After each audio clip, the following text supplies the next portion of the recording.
រឿងដែលហួងកន្លងបងព្រមខុសទាំងអស់រឿងដែលធ្វើទៅនោះគឺជាកំហុសដែលស្នេហ៍ព្រោះកំផែងវណ្ណៈបងអាក់យើងទាំងទ្វេនោះក៏ជាហេតុផល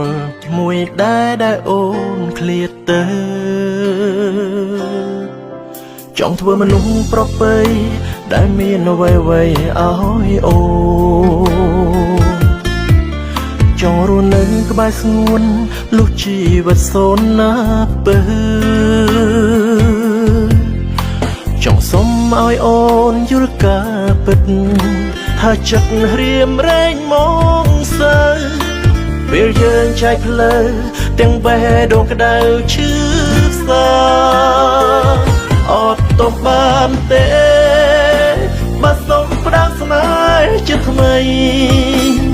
វិលវិញមកណាស់ថ្លៃបើនៅប្រណីដល់ចិត្តរៀមរាកំផែងវណ្ណៈលេចជាឧបសគ្គយើងពីកាយាសូមមេត្តាមកស្ដាប់សន្យាបងសិន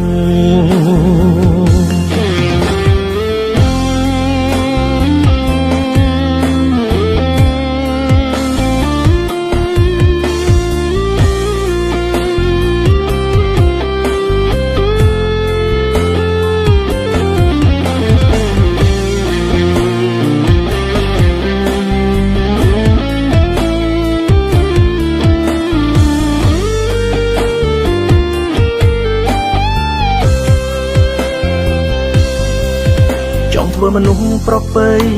ដែលមានអ្វីៗឲ្យអូចង់រស់នៅក្បែរស្ងួនលុះជីវិតសូន្យណាពើចង់សុំឲ្យអូនយល់ការពិតថាចិត្តរៀមរែងមកសើ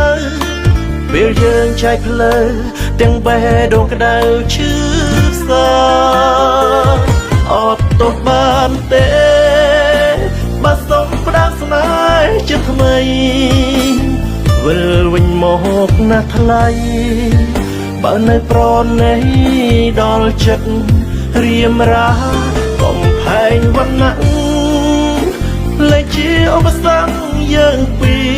កាយាសូមមេត្តាមកស្ដាប់សន្យាបងសិនអត់ទោះបានទេបើសុំផ្ដាំស្នេហ៍ជាថ្មីវិលវិញមកណាស់ថ្លៃបើនៅប្រណីដល់ចិត្តរៀមរាកំផែងវណ្ណៈលេចជាឧបសគ្គយើងពីកាយាសូមមេត្តាមកស្ដាប់សន្យាបងសិន